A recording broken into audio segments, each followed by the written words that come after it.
because that's what I was,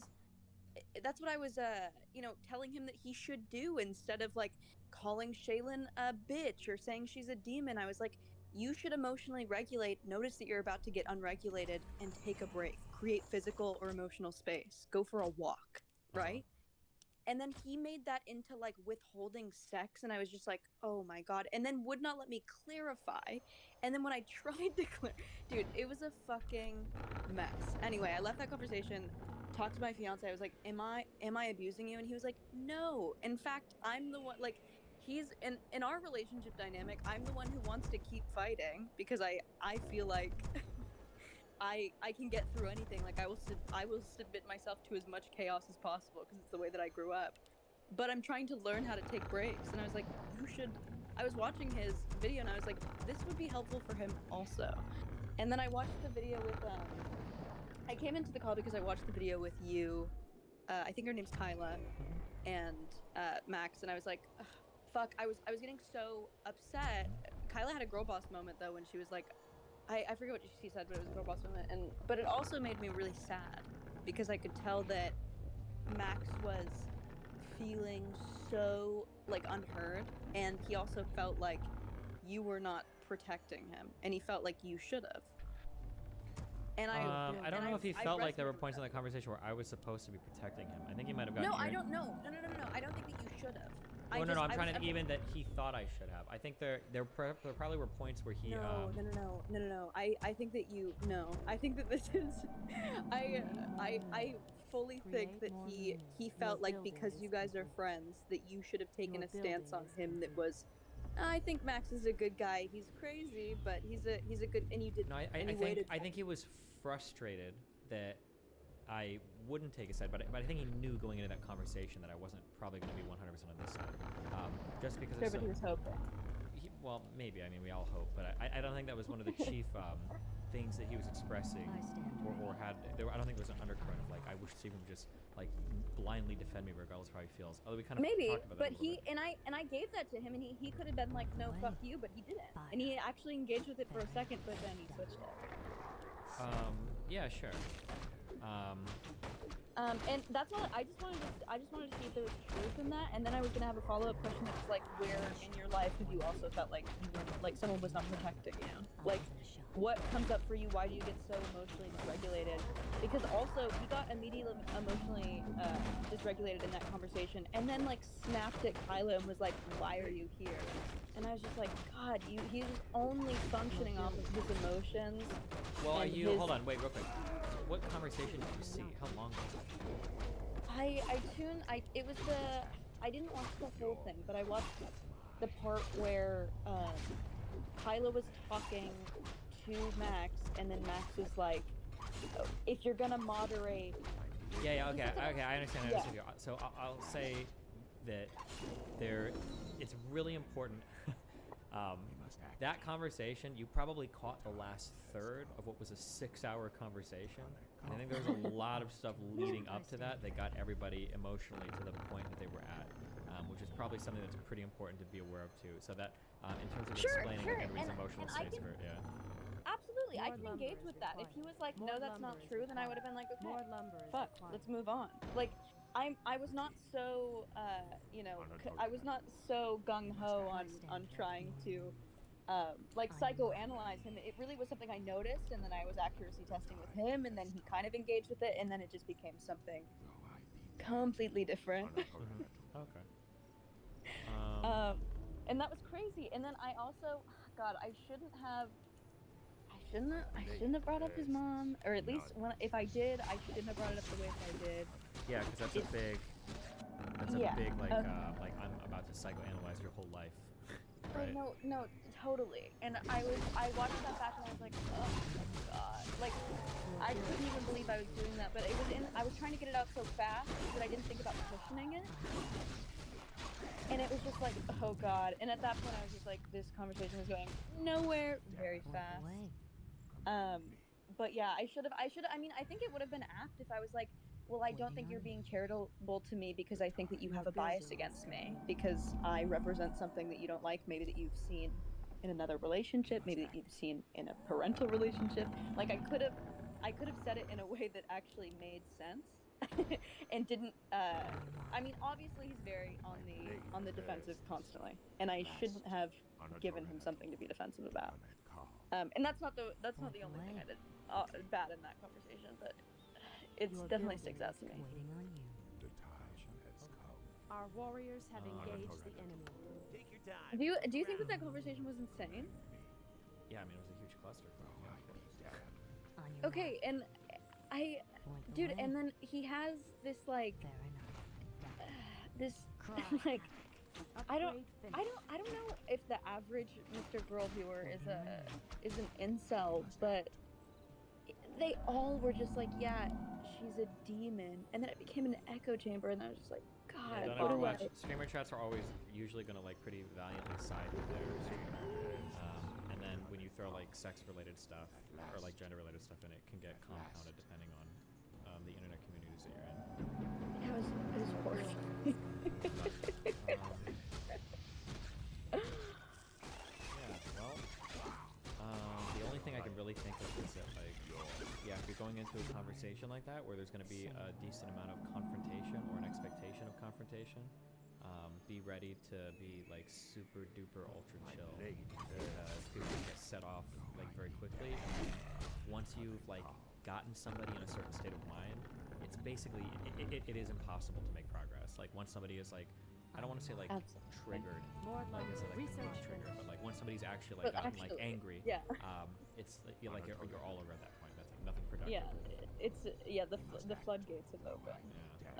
Yeah, I definitely I think I could do that conversation better, and I think that I should, and I think that you should tell him that he should retry that conversation with me. Yeah, that's nice. Clap sharking, good job. Good jump over to the streaming world. Okay, I deserve a second chance. He talks to people like of all shapes and sizes, or shapes and sizes of all like sizes of like an audience, or shapes, if you will. I'm pretty sure if you send him like your TikTok or Instagram, you probably do it. I did, but I think he hates me now. More lumber is I don't know if he hates people. Maybe I think that he probably just thinks I'm useless though. Like I'm a girl. I exist. He thinks I'm an abuser now. Yeah, so but I'm I think like, he thinks like literally everybody is abusive, right? Yeah. No, And I don't think being also, called an abuser is that big of a deal. He literally will call. He probably thinks I'm an abuser. So. I'm sure that he does. Everyone else but him. Well, no, he probably say even he's an abuser. Yeah. I guess. But do you think it's interesting that from what I got from his whole like Dr. K shit, is that he is very upset with the way that Dr. K like basically goes on stream, triggers people to no end, and then doesn't give them any sort of like out or doesn't prescribe anything, and just kind of it's all. I just felt like he did to me what he was so mad at Dr. K doing. Well, the difference is that he would say that like he's pretty honest about what he does on his show, right? Like he's doing a show for entertainment, and that's what he does. Whereas Dr. K presents himself as a doctor, so there's like an elevated level of responsibility. But Mr. Girl, but the whole brand, he's like therapy. I went to school. I live in a family who does therapy. Like I know everything. I know as much as a doctor. So So doesn't he he's say just pretty really explicitly a lot comfy. that like I don't have time to watch it. Doesn't he say a lot He that can like say whatever he wants, but when he positions himself to be this all-knowing God, and then well does he? Does he actually say that? I don't know if he does. Does he say like, oh, my whole family's therapist and I'm a god and I know all of this? Yeah. Well, he doesn't say I'm a god, but he said I grew up in a family. I grew up with my mom or dad were doctors. I've been to therapy my whole life. I'm very good at empathy. I'm very good at knowing people's intentions. Like that's his whole thing. Cool. So just because he doesn't have a certification doesn't mean anything if your whole brand is to be this person. Yeah, maybe. I mean, I'd argue the framing is a little uncharitable, but I guess that would piss us off. Well, I'm allowed to be a little uncharitable, okay? I'm an abuser. But do you think that advice was also like sound? Like Which to advice? take a break? I, honest to God, I was having such a hard time following what the fuck you guys are saying. So what? I mean, you can give it one time. I can give it right or wrong. What is your advice? He made me exist in this hypothetical where I was him and he was Shayla. Yeah, and you were talking about what to do when Shanley becomes dysregulated. No, when he becomes emotionally dysregulated, because it doesn't matter what Shaylin does. What matters is that he becomes abusive to what Shaylin does because he's so bad at regulating his own emotions. Okay. So I was like, notice how you feel when something comes up, like you think that Shaylin is crying in the other room to get your attention. Mm-hmm. Notice how you feel. Tend to those emotions, tend to the wound that picks at. Acknowledge in yourself, I need a break, or I'm going to call Shaylin a bitch, I'm going to call Shaylin a demon, and just walk away for a second. And he was like, that's emotionally withholding. And I was just like, what the Somehow, fuck? so, I mean, like, what you're saying, so what you're saying right now is undeniably true. But I think it got reframed in really weird ways. And then he wouldn't let me clarify. He said that I was changing what I was saying. Yeah, because somehow at some point, I want to say you said something like going into her room and telling her that this is a boundary that you can't cry in her office or something. No, he said that. He said that exactly. He framed it so that I sounded like this crazy lady, and then I was just like, I didn't know where he was. I didn't know how he got that. I didn't know how he was taking it that way, and so I couldn't even engage with it until I watched it back the second time and could see what that was what he was doing. I was so confused. You were confused watching it. I was so confused in the conversation. I can't even imagine. That conversation was so emotionally and physically exhausting for me. I cannot imagine. Like, I just can't even. I was going into it being like, okay, I think that him and Shaylin probably have a pretty normal relationship. Like, maybe he's just showing us this because it's inflammatory, it's fun, it's entertainment. And then I walked out of that like, oh my god. Was I being too charitable? Like, I don't. It was a lot. It was a lot. Yeah, well, damn. But thank you for telling me that I was right. That's all I needed to hear. Well, hold on. I'm not going to say you were right. I'm saying the conversation was a clusterfuck. Because I'm not even one. Because I got lost as fuck throughout that conversation between the analogies and like the hypothetical and what the fuck was going on. So I know. Yeah. And then he brought up George Washington. Yeah, I would tend to agree with you that. Or I wouldn't say that. I would say that it is correct that if one person, if you're ever emotionally dysregulated, almost universally, what people tell you is you need to do something to bring yourself to a more calm state before you have a conversation or make any decisions. That's like universally. Exactly. Yeah. Exactly. But the way that got expressed, and I don't know if it was you or him, it wasn't me. Got to that point of like telling, like, well, Shaylin, if you can't cry in your office or whatever, things got really weird. Yeah, I'm just not 100% sure where how it got to that point. No, dude, he like made that up. I literally was like, when she comes back in, just tell her how you feel, and then engage with those feelings. Like, and then he made it like, why would I walk into her office? And I was just like, what? Like, and then he brought up a story about how he didn't want to even see her if she was in her office, and I was just like, what is going on? If somebody wants to link the clip of the call, just have it go back. Okay. Okay. Well, what a chat. Dude, I need to have another one. Now that I've gotten a taste of streaming, I'm like a shark hungry for blood. Well, I stand ready. Start streaming. I mean, what do you want to do? I guess I'm just. Are you able to stream like on TikTok? Do they have like the ability to do that, or? Yeah, but I was canceled on TikTok. So what is that? I don't know. You're not like 21, right? You're a little older, right? I feel like we've talked about this before. I don't want to. Yeah, I don't want to expose you. Wait, are you actually only 23? No. Yeah, I'm baby. Jesus. Okay, never mind. So you are actually a fucking child. I'm 23 and 3 quarters. Yeah, okay. You have to explain to me what it means when you say you were canceled on TikTok. That means different things. Because you're talking to an actual canceled person, okay? So I don't know what you mean when you say you're canceled. What does that mean? I was canceled. I lost 40,000 followers, and every time I post anything, everyone's like, "You're a crazy turf." Like dude. Okay, so people say mean things about you. Don't you have like a fucking million followers or some shit, or am I crazy? No, people are like, well, I had 700,000. Okay. And now I have significantly less, and people are like boycotting me. What did you get canceled for? What'd you do? I said so. I saw a video where someone was like, you know, just like the new age, like women shouldn't like. It's weird when a woman feels connected to her vagina, and I was just like, that is the dumbest thing I've ever heard in my fucking life. Like, uh, I'm a female, I'm a woman, and I feel connected to my vagina, and I think that's beautiful. And Do you have people were like, a? "How could you say this? This is essentialism." And I was just like, "Christ!" And then I dug myself a deeper hole because I doubled down and I was like, "I don't give a fuck about you, blue hair non-binaries." Like I went nuclear and I shouldn't have.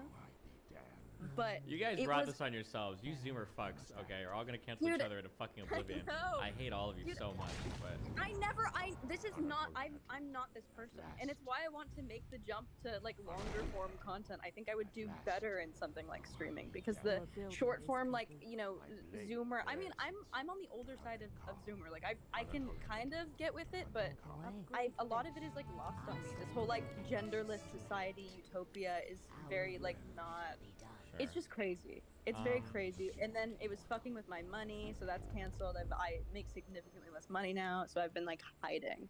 have you? Well, okay. First of all, don't ever do that. You have to keep making content because if you, I the know. number one, yeah, you say that. Fuck. If I, actually, never mind. I'm not gonna give you advice because nobody listens to it anyway. You No, should just I'll make like listen a. to it. I'll No, listen you to won't. it. You won't. I You won't. You think won't. You won't. Nobody does. Okay. Here's the reality. I I've told will. these three I'm different people. different. I'm not Yeah. like Well, here it goes. everyone. Okay. I've told this to three I different will people. All three didn't. Okay. I know how internet shit works. I've been streaming for like 12 fucking years or 13 years now or some shit. Okay. This is how it works. If you get quote unquote canceled, there are two paths that you can go. One is the don't give a fuck route, and you keep posting, you post through it because people only remember your last three posts. Okay. That's how it works. You're always gonna have some contingency of haters. If you keep making content moving forward, that's fine. But if you let it get you down, you take a little break, you're done forever. You should delete your shit right now and never come back because it will define you and it will always hang over you and you will never come back because no, you're not gonna rebrand. Why would you throw away your whole branding? That's so stupid. At that point, go fucking FTM and try to make it as a guy doing fucking sports somewhere. Okay? I Or, might. like, I'm no. getting trans. Yeah, don't do that, okay? I'm just saying that, like, if you keep posting and if you keep pushing through it, yeah, there's gonna be people that'll be mad, but eventually, like, I mean, you got however many followers you have for a reason, right? It's not like fucking random, so if you keep going, you can do it. But there are so many people who, when they get through an event like this, and I understand, I'm sorry, I'm being really mean, but I'll be empathetic, No, right? you're not being mean. I am being mean. No, Don't tell me I'm not being I mean. need Now to you're hear being it. I need to abusive. hear it. Okay. If you, I understand No, I need because to hear it. you're younger, and when you have some event happen like this, Jeez. no, I'm. Shut the fuck up, you bitch. Okay? I am older than you. Okay? Listen. When you go through an event like this, it feels like the end of the world because it's literally the worst thing that's ever happened in your life, or arguably the worst thing, at least online it's happening. And I understand that. I can empathize with that. What I will tell you is that when you're going through, It's not the first time I've been canceled. I've been canceled a bunch of times. I was in the iDubbbz era. A lot of my tweets resurfaced. Like I've been canceled a ton of times. This time is the time where it feels like my world Okay. is crumbling. It always feels that way. But as soon as It's you're out of, never felt like this before. I know. When you get they out of- follow me. They followed me onto another platform. I was in a Jubilee video about sex work, and they were commenting under that and was like, do not buy this girl's OnlyFans. Do not engage with her content because she's a TERF. She's super transphobic. And I was like, oh my god, it's like it's every. It got like a ton of likes. I was like, oh my god, like what? okay, what do you think are your options? Die. Yep, that is one. Suicide is Double always down, there. Become a dethrone Mr. Earl as most transphobic streamer. Okay, yep, that is another option, I guess. Transition so that I get oppression points, and so they can't cancel me anymore. Okay, that is another option. No, Usually you're right, girls you're just dye their hair completely blue, get a couple more piercings to call themselves non-binary, but if you want to do hormones, you can do that. I mean, I can either apologize again. That these are never my options. works. I can There's either never, apologize, ever any denounce point in apologizing. everything. Yeah, don't apologize on the internet for anything ever, okay? There's literally no point, but... It says you also like king of just doubling down on everything. Yeah, exactly, and guess what? I'm doing better than if I would have apologized for everything, so there you go.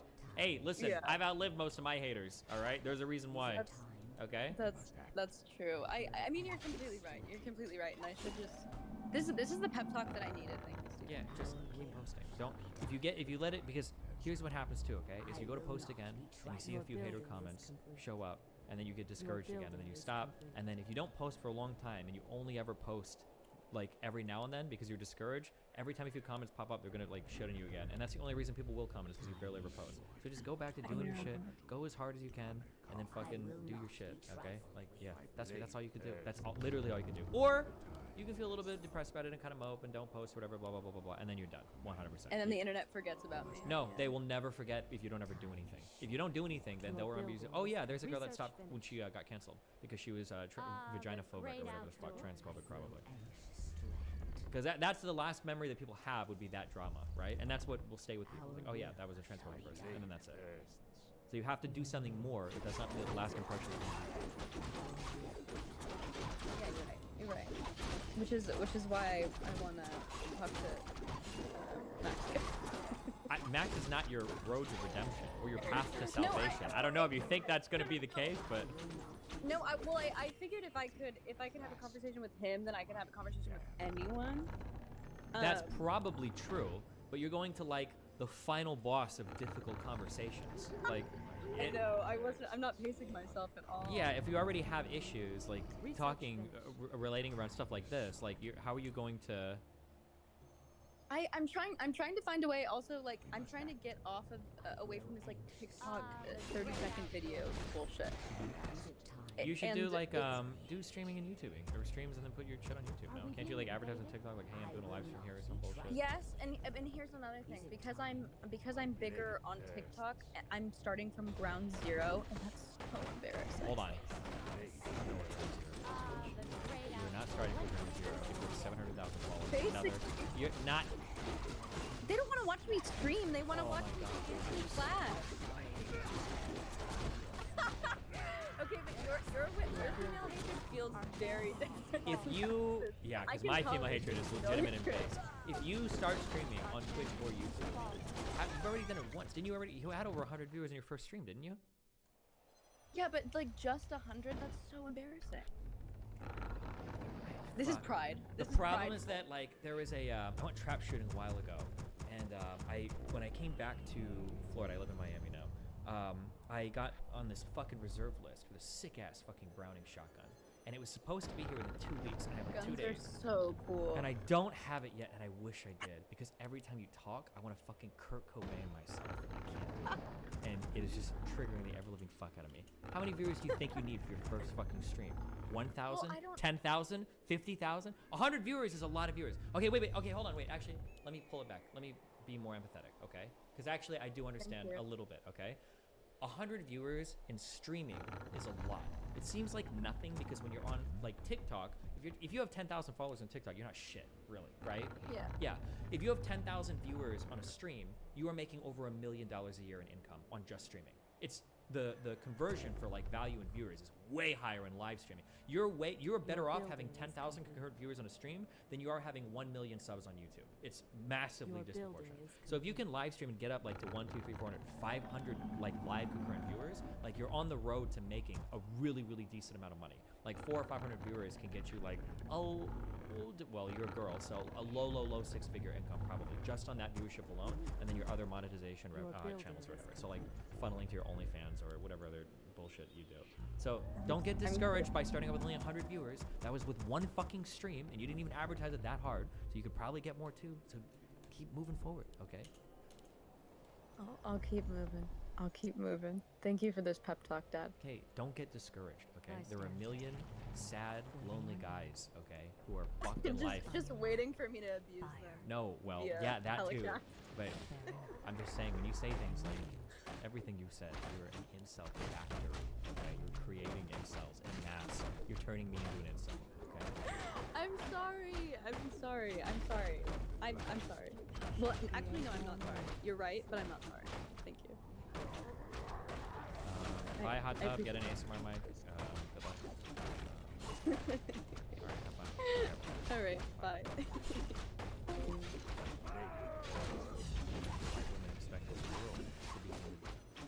I'm starting from nothing. I turned on my stream and I only had 100 viewers.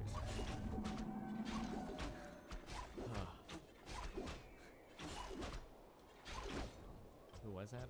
People are linking our TikTok.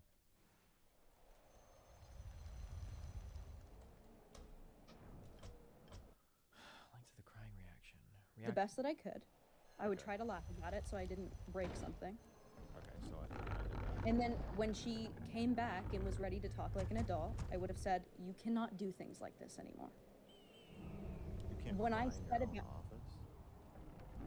Well, you clear. I mean, the implication was that she was crying so you could go take care of the best that I. Oh, she's working on the framing that. Insufficient Oh, this is gold. such a. Ooh, this is such a fast one. I think Insufficient gold. I don't think anything is intentional. When I say anything is intentional, it sounds like she's working off the framing. Hold on, Mr. Gold is listening. She's working off the framing that he's saying that Shaylin is crying intentionally, and so she is saying in this conversation that you have to tell her that she can't cry intentionally anymore in order to get your attention. But he's interpreting it as you're saying that I have to feel like she's just not allowed to cry in her office anymore, period. I think that's what, I think that's the miscommunication that happened here. I think. That's what it sounds like.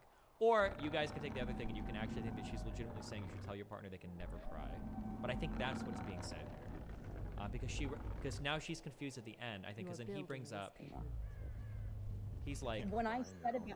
you telling me that she can't cry in her own office? And then she gets confused. She's like, well, wait, I didn't mean that she can't cry, but you said, and then she's about to say. Well, you clear. I mean, the implication was that she was crying so you could go take care of the best. Yes, that's what she was going to say. Oh, so she's getting like mind fucked. On your mark. Oh, too easy. Cry havoc. I need a game to play in the background. I'm gonna lose my fucking mind. I'm gonna play Factorio. I'm about to do Factorio again. 20 minutes till. I don't know what the fuck this shit is. Understood.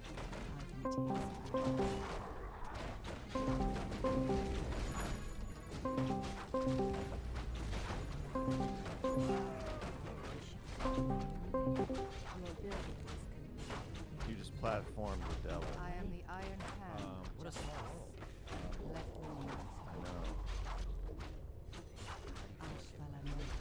What are you gonna call it? Have you reached a verdict? She's an abuser. Justice She's a shall be textbook emotional Ben abuser. Do you think you're an abuser? No. Do you think I'm an abuser? I think that you and I both do things that are at times emotionally abusive. I am the Iron Hand of justice. For sure. I think everybody does, but I think you and I, with great power comes great responsibility. We probably do things that are abusive more often than the average person because we're better at it, you know? What's the? Give me I the think- line around the difference between like abusive and like does things that are abusive. Is there like a difference to you, like in severity or? I am the Iron Hand. Well, of justice. so I think there's a prescriptive difference in terms of like some of the things you tell me to do, I think are abusive. Or I think you're trying to make me more abusive. And then I think some of the things I've done that I defend make you think I'm more of an abuser than I would if I did it and I said, well, I shouldn't have done that.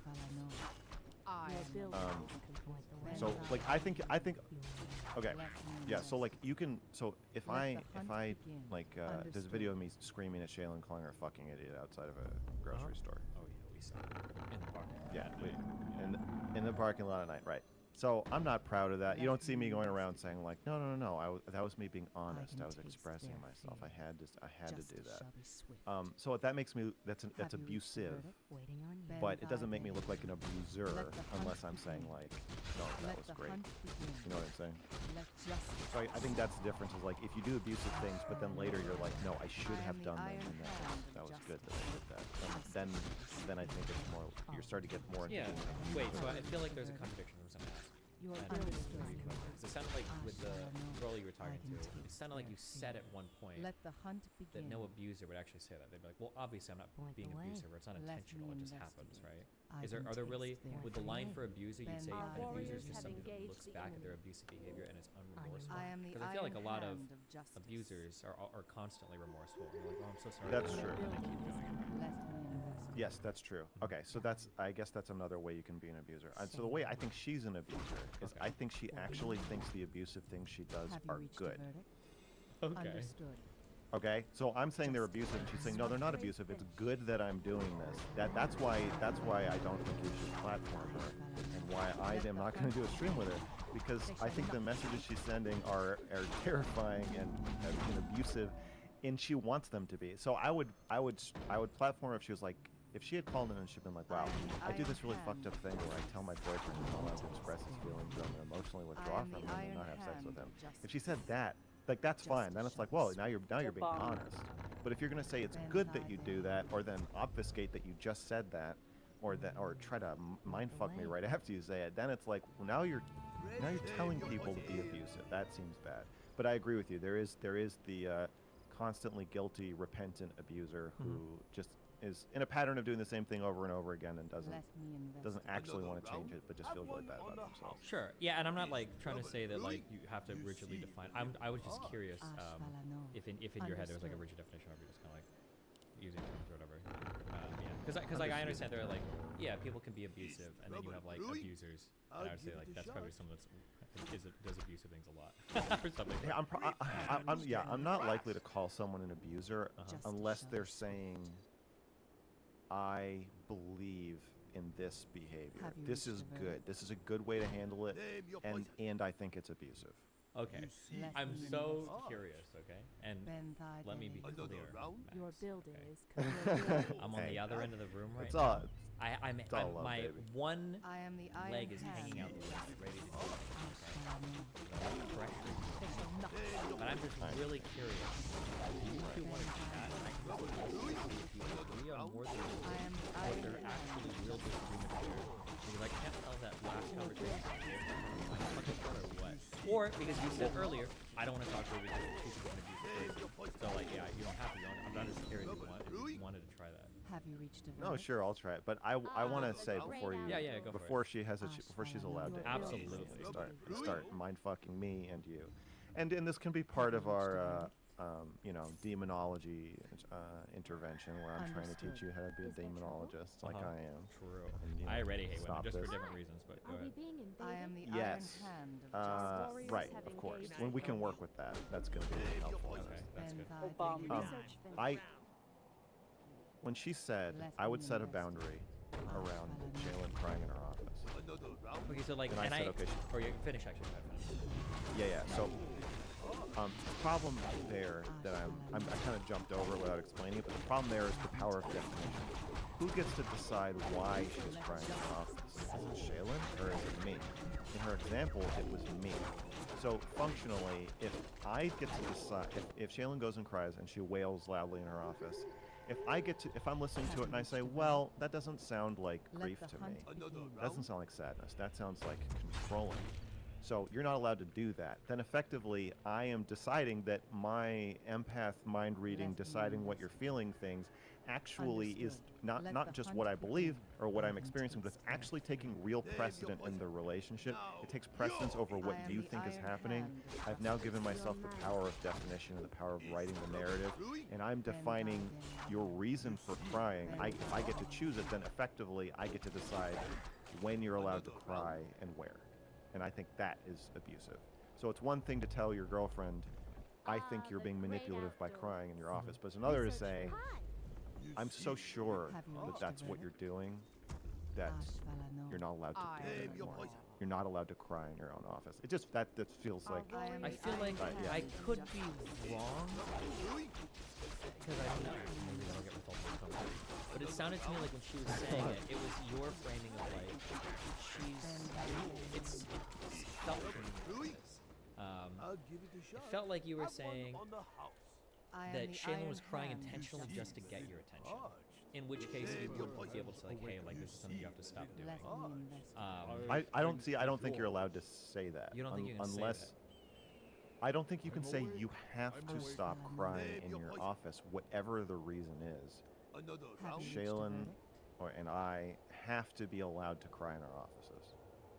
No matter how bad the other person thinks their reason for doing that is. To me, the boundary around being in your own office, there is like a decibel level that you can't go above. Like, yes, I can't shoot like guns in my office. I can't play music like hard, like a metal 24 hours a day at top volume on my speakers. But given a reasonable amount of noise that you're allowed to make in your office, and crying certainly does not reach that threshold, I don't think we can then say like, well, you're allowed to listen to certain music, but other music I don't want you listening to Can't that. you? Or I think you're I understand what you're saying here. it's personal space. It feels like you're saying I that am you the iron can't set hand of boundaries justice. that dictate like a partner's behavior when it doesn't involve you. Is that fair? I think I would say it's that you can't set boundaries that are inside of somebody else's boundaries, and if there is a impasse or clash around that, it has to be negotiated very carefully. But to me, to say I'm gonna reach into your office and scoop out a big space for myself emotionally, and that you're not allowed to, like, then where the fuck is she allowed to cry? I mean, I think It's not her office. the center thing with that reason. Right, and who gets to decide? So, one obviously piece of feedback I get a lot is that I decide what other people are feeling often, but that's that's an experiential thing. I'm describing that I'm experiencing a feeling about what other people are feeling, but that's a totally different thing when you're deciding who's allowed to do what, like in their own office. Like, what if I decide that Shaylin is Well, let's before you give an example, let's reframe this a little bit. Yeah. So, or let's add a few words here to clarify what we mean. When we say, "I'm deciding what you're allowed to do," we're not really saying that. What we're really saying is, "I'm deciding what you're allowed to do," whereas where I'm going to remain in a relationship with you. So, for instance, I might say that like cutting is a very personal activity. You might use it for your own emotional regulation or dysregulation. If you're dysregulated, you might use it to regulate yourself, and it might provide you a great sense of personal satisfaction, comfort, alleviation from mental distress. But I might say, hey, if you're going to be a cutter, I don't think I want to be in a relationship with you. Now, I think that you can reframe that as, well, you're carving out from my very personal activity that I'm doing, you're trying to set a precedent within my own sphere that dictates my behavior. Right. And I can't do that. But we're not really saying, well, you can do that all you want. You can fight until the pigs will fall. Do whatever you want. You can cry in your room, do whatever. Maybe, yeah. But insofar as me willing to remain in a relationship with you, I'm not okay with that behavior. I think that's kind of what it is. So absolutely. yeah. So reframing that, yeah, go for it.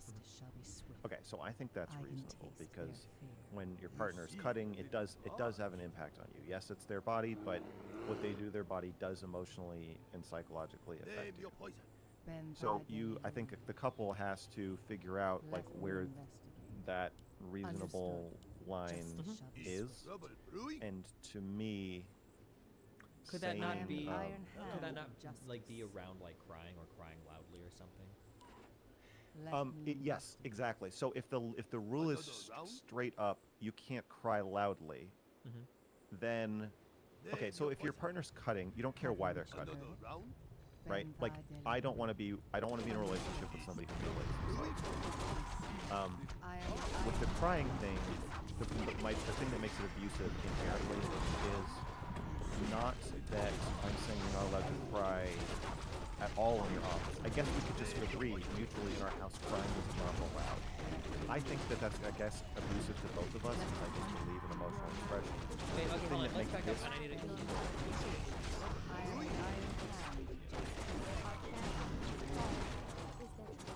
Let me talk for 2 seconds. So that I feel like there can be things in relationships that are uneven, that aren't necessarily abusive. Yes. Yeah, and there could be boundaries If they're agreed to, yeah. Yeah. So so for instance, like I give my partner head, my partner never gives me head. Is that abusive? Well, it depends. No, Did you both agree on that? No, Yeah. no. If you both agreed on that or whatever, Right. then that's fine. Yeah. Even if it's uneven, there could be unfair things that aren't necessarily abusive. So I'm trying to figure out what do you mean when you say abusive? Is there trouble? I think that the more somebody cares about you, What is the nature's more you call? can I'm game. emotionally abuse them because For the treat. there's certain things if you do 2 weeks after starting dating somebody, it's not going to be abusive because they don't love you, they're not attached to you, they're not relying on you. So if you say like, "Oh, I refuse to have sex with you today or for the next month because I don't like what you said," no one's going to say that's abusive because the person's not relying on you for sex. They just met you 2 weeks ago, so they're like, "Oh, well, you're a weirdo. I don't want to be with you." If you do that with somebody who is really emotionally entrenched with you, and you have all these like interconnecting emotional anchors in each other's lives, then when you withdraw, it actually is taking something like pretty big away from them. I am the iron hand So of I think justice. when I'm talking about an inherently abusive setup, I'm talking about something where the person can't be psychologically safe. And so if I'm going to be in a high conflict relationship where feelings, especially with me, where I'm expressing my feelings, and then also say, but I'll break up with you if you cry. And I'm only instituting this new rule after we've been together for like almost 3 years. I think that creates a situation where she's going to be emotionally activated. She's going to have a lot of feelings. I get to express my feelings whenever I want. And she's not allowed to cry in her fucking office. Like that to me, that I guess it's just abusive in that it is like psychologically destructive, where her only choices are emotional suppression, and feeling like she's living under like an iron fist, where she can't even feel things privately. She's gonna emote, or she has to leave. Have you reached a verdict? It seems like a psychological trap. But the thing that makes it abusive, particularly in the way this is that the rule is not that you're not allowed to cry, it's that I get to decide why you're crying.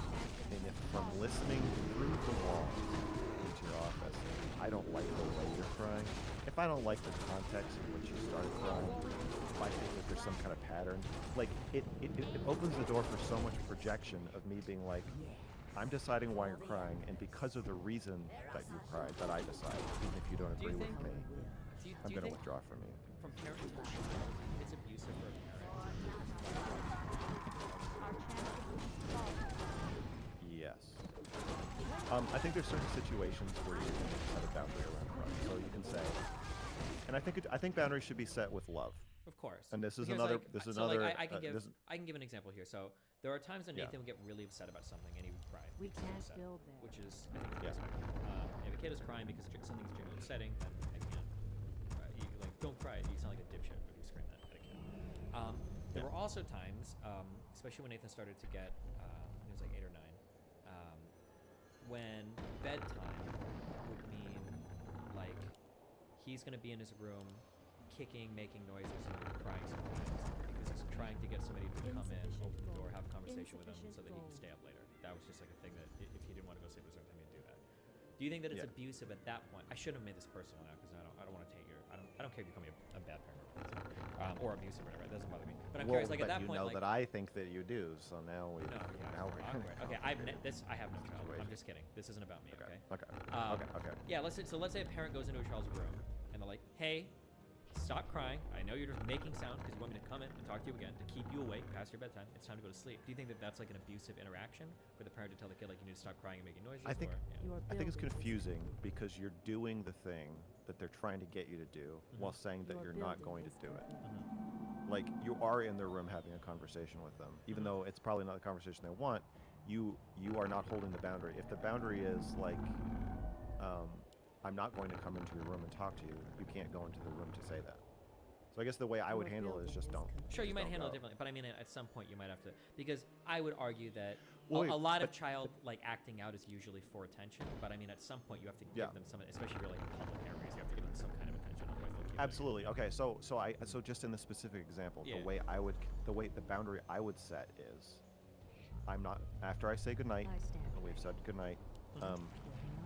No matter what you do, unless you're screaming bloody murder and I think you're like in trouble, I'm not going to come in, and I'm prepared for days or weeks or months of you trying this before you realize I'm really just not going to come. And I will try to supplement you with attention during the day or other times, and say like, maybe there's a way that I can pay more attention to you another time, or maybe we need to do something else together that's going to satisfy whatever this need is. But also, we don't always get what we want, and we don't even always get what we need. So at some point, you're just going to be upset. Yeah, I understand all this. Okay, yeah, I was just kind of curious about that. Right. But that's different from you're not allowed to cry.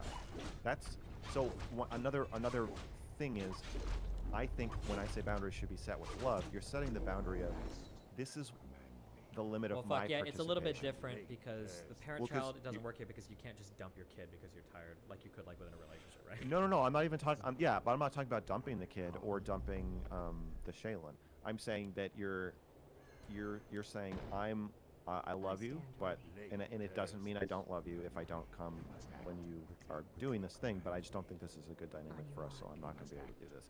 That is totally different from if you keep doing this. We're canceling our movie tomorrow. We're not going to go to the movies.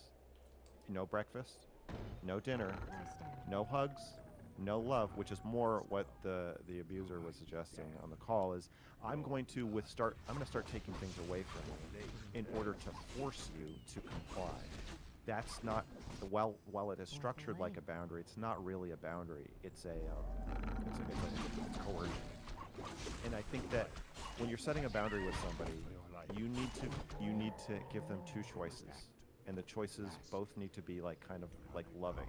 It can't be if you keep crying in your office, then I'm going to like hurt you emotionally somehow.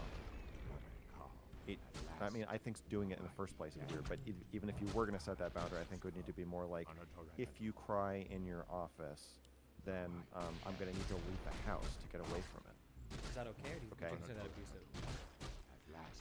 I mean, if it's for a reasonable amount of time, I think it's okay to be like I'm just letting you know that I have to protect myself from this. I think that you're being too loud. So we need to put in soundproofing or something. Or you need to wear headphones, or I need to wear headphones, or you need a pillow to scream into. We need to find a way so that you can, do whatever emotional expression you need to do, but where it's not impacting me. Okay, and I have asked Shaylin in the past. I've said, like, are you willing to be less loud? Like, you're aware that if you cry like that it is coming into the other space, and that I am listening to you cry, right? So it's a weird thing where you're in your office, but you're also not in your office. But to me, that's like an area where you just want to like talk about it and negotiate about it, rather than be like, I have a right to coerce you into silence in your own fucking office.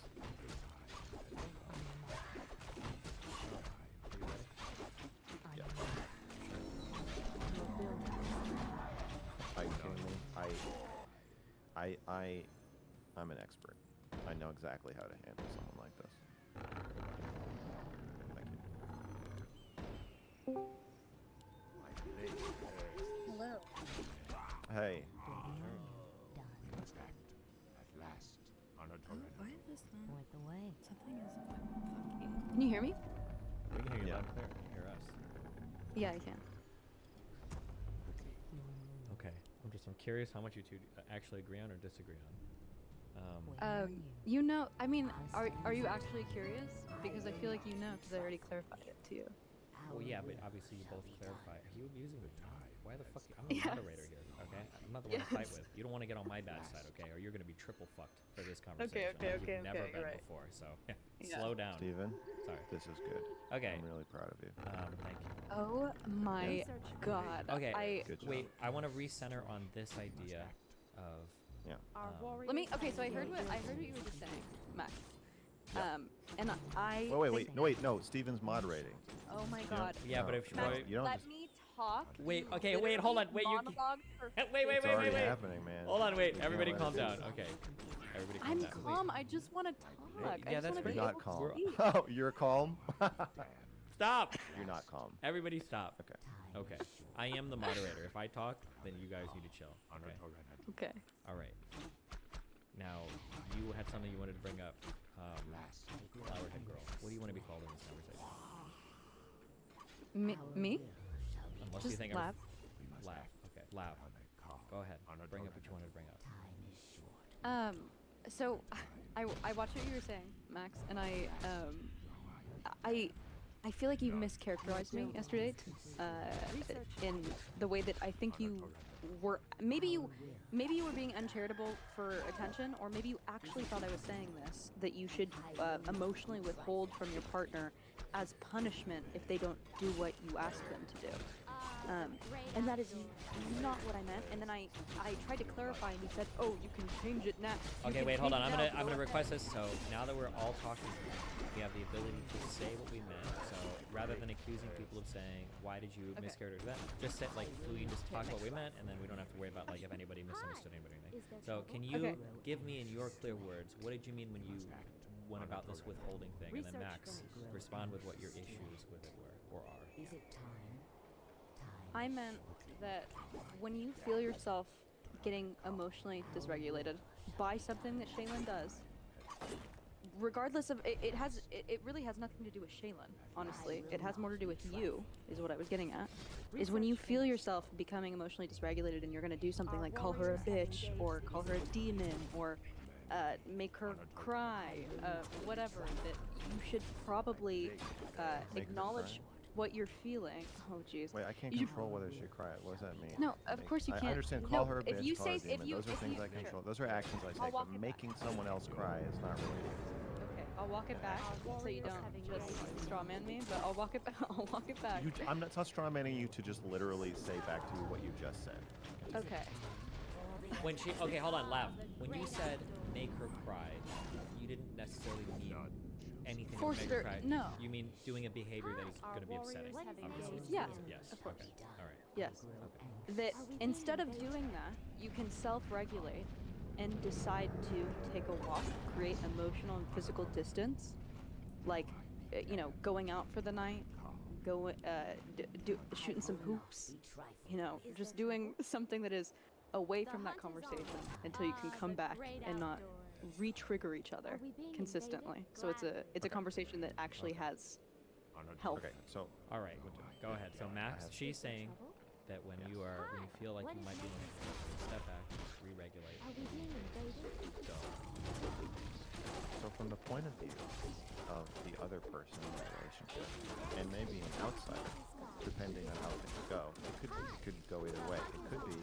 Could feel like, yes, you're not emotionally. I did something that made you upset, and now you're not emotionally available. And now you're going to go out for the night. Now that might mean you're going to do self-care, and this makes sense, and I'll do self-care for myself. Or it also might feel like you're abandoning me. You are. Oh, no, let me finish. Let me fucking finish. Okay. So it could feel like you're withdrawing from me to try to control my behavior. You don't like what I did. Whoa. I know. Well, let me just. Okay. So it could feel like I did something you don't like. When I do something you don't like, you withdraw from me, and to create this Pavlovian training situation. No, it's not a Whoa! We gotta let Max finish. Just let him You guys don't let me finish. It's gonna be really quick. Sorry. If you just let me Yeah, finish. go ahead. Okay. What is making small? So it could feel to me, in this case, the hypothetical victim, that you're doing this Pavlovian trick to make it so that I don't do things that upset you. If I do something that upsets you, you go out for the night. You're out shooting hoops all night, and your narrative for yourself that, oh, I'm just doing self-care. I go shoot hoops because it's part of my self-care. My therapist said that this is what I should do when I get dysregulated. Actually doesn't really have that much of an effect on on me. To me, whatever story you're telling yourself, you can pat yourself. Most people who are emotionally neglectful are not saying like, you know what, I don't like what you just did, so I'm going to teach you a fucking lesson. I'm going to shut down and I'm going to go out for the night and shoot hoops. And every fucking basket I make is going to get me a little closer to getting what I want, because I know that you're going to be sitting there feeling abandoned and alone and miserable. When I come back, you're going to fucking do what I say this time. Most people don't think of themselves that way. Most people don't fucking think of themselves that way. They don't think of themselves. I'm almost done. I'm so close. I'm getting right. I'm getting there. Okay, so most people don't define themselves that way. Most people define themselves innocuously as taking care of themselves. So it's important when you're kind of navigating these murky, potentially abusive waters, that you not let your definition of yourself and your definition of the other person and what both of you are feeling and both of you are doing override everything. So that is why, even if you think you're just regulating yourself, it is also possible that you are engaging in this abusive pattern where you withdraw emotionally and physically every time your partner does something you don't like, and maybe instead you should learn to emotionally regulate without withdrawing. I'm not saying no one should ever take space. I'm not saying every time somebody takes space that they're doing this. But you did proceed giving this example by saying that you would never date a man who cries. And I know that was a joke, but it was also I felt like also a bit of a smokescreen. Uh-oh. You also said that I am training Shaylin and that I should train Shaylin and that I should train your boyfriend. So this is all in the context of us as manipulative trainers. Okay. So given that context, that's Yeah. Got So it. Okay. I get that. okay. Okay. Can I respond? Go ahead. So I agree with everything you're saying. I think that you can definitely weaponize time alone, obviously. That was not what I was telling you to do. And you know, if you're someone who thinks that you can emotionally regulate without space, that's good on you. Obviously, me as someone who's not in your relationship could not see that from the video. What it looked like is there was no time in between, and you didn't regulate, you didn't self-assess before just going back in, and she cried, and it was a pretty unproductive conversation from an outside perspective. I also think that you added Productive. so Can you I define? let Can you? I let you talk. Whoa! Can you define productive? First I'm gonna finish what I was saying, and then I will. I think you should define productive before you. Let her get I finish don't what care what she's you saying. think. You had a I big like this 5 minute. gish galloping. We're not gish I know, but I didn't say things that didn't mean anything in the middle of it. So I will just say Your building is once that I think you added so much subtext because I was vulnerable with you, which I didn't appreciate. It felt like I shared something with you that I guess maybe that was an expectation. Like I thought that you would honor it because I felt like you could respect me. But then you like used it against me, which I thought was really strange. So I just want to tell you that I'm that rubbed me really the wrong way, and then I was on the defensive for the rest of it, and then I didn't know what to do. But what am I defining for you again? What do you when you say productive? Productive. Conversation that I guess emotionally validates you and your partner to the point where you feel like something has been, like you feel like you can move on and not, go back to the conversation feeling like you could have done something different. Satisfactory. Sure, but I guess that wasn't what I was trying to get out of the conversation. So while it may You were trying to help get something very different than I was, clearly. I was You were talking trying about my to conversation. embarrass and humiliate me. Well, we can talk about that in a second. But I was talking about the conversation with Shaylin. He said my doll negotiation with Shaylin was not productive. I think it was productive because I got exactly what I wanted. I got what I wanted from the That's a conversation. little So I don't manipulative. to say That outright. you went into it getting to what say, you to say outright. Wait, at the beginning of the- chill. Okay, hold on. She said that that's a bit manipulative. What do you think? I don't think it's manipulative to say what I want from a conversation. To spend the entire conversation describing what I'm doing to try to get what I want, and having You a didn't stop the ceaseless conversation until you to got have what a you want. to have a ceaseless, Regardless of how she unrelenting felt. Wait, hold on. to have a ceaseless, unrelenting meta conversation about what is happening in the conversation, in which I describe every single thing that I'm thinking and seeing as fast as I possibly can in real time, and then like that. I don't see that's manipulative. That's the opposite of manipulative. I don't think that most people would see it that way. Oh, well, if most people think so, great. Is that right? No, I'm just giving you a little bit of perspective because it feels like you oftentimes maybe need a little. Oh. A little aggressive. Well, I'm sorry that I can be as aggressive as he's aggressive to me. Slightly.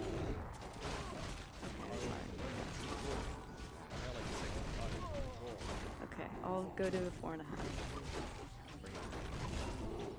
Okay, I'll meet you there. So, so I guess to answer your aside, no, I don't think it's my job to, and here's the problem with it. I think this is inherently kind of coercive and abusive setup that you're implying here, where you're saying I should monitor Shaylin's emotions.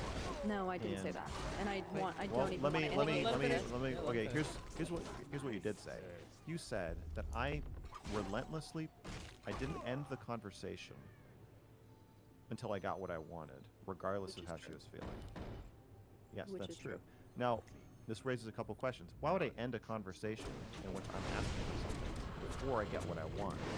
Well, there's only a couple Because you reasons see I your could- partner is emotionally dysregulated and you don't want to harm Yes. them.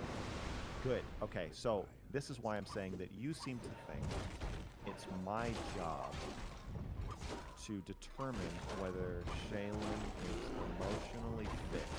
to Do you think have it's a your job to conversation. just keep triggering her until she gives in? Is that your job? I don't think you're really responding to the thing I'm saying. It I- sounds can like you you are, respond to but my you're actually not. question? Because No, I I want want to you to respond to my. No, I I want want you to to respond. your framework so that I can respond. Here, Well, well, this here's, isn't. can This I ask, isn't. You're, let's ask, I can you're, ask so you're not Sandy. asking a real question. Well, hold on, wait, I'm asking something. Yes, I am. Wait, here's the framing we do. One partner is becoming emotionally dysregulated. You have a pursuer. Oh my god, there's a name for this type of engagement. It's a pursuer withdrawal. There's a different name for withdrawal. Somebody is constantly pursuing, somebody's constantly withdrawing. It sounds like Lads, for the pursuer, they need to acknowledge that the pursuer has stopped. And Max is trying to say that you're the Maybe not even stop. withdrawer, that it's your job to say to the pursuer you must stop. It sounds like that's kind of what you guys are. Well, so even in our conversation yesterday, Max said that he doesn't Wait, want hold on. to We don't care what we said yesterday. You're. I think. Glad that you're smuggling a premise here that I've come to, which is that the conversation should have stopped. That one of us should No. have stopped. Not Okay. even necessarily. Well, not necessarily you say that, but a couple seconds ago you said, but you didn't stop it no matter what. And so clearly when you say that, you're actually Well, you implying were that it calling should her have a been. bitch. You were saying you were I- clearly emotionally unregulated. So it didn't. I don't. It didn't make Did her. I? Wait, okay, so now we're smuggling in a new thing. So I would like to finish the first thing that I think you're smuggling in, and then I want to explain this one. and What is then smuggling? you can respond. It's when you ask. It's when you say something that has a huge implication for the conversation, but I don't agree with it. I think you are really being really uncharitable with every interpretation of me, and I it is think very that you are a odd. manipulative, And and I want you to and remember I'm that I tell- think you're that not for the in- rest of this conversation. Great, and you're wrong. You're wrong. That's fine. And I will remember that you think that I'm wrong. So anyway, the thing that you smuggled in just now is when you implied that the conversation should have been stopped. By saying you didn't stop, you will stop at you wouldn't stop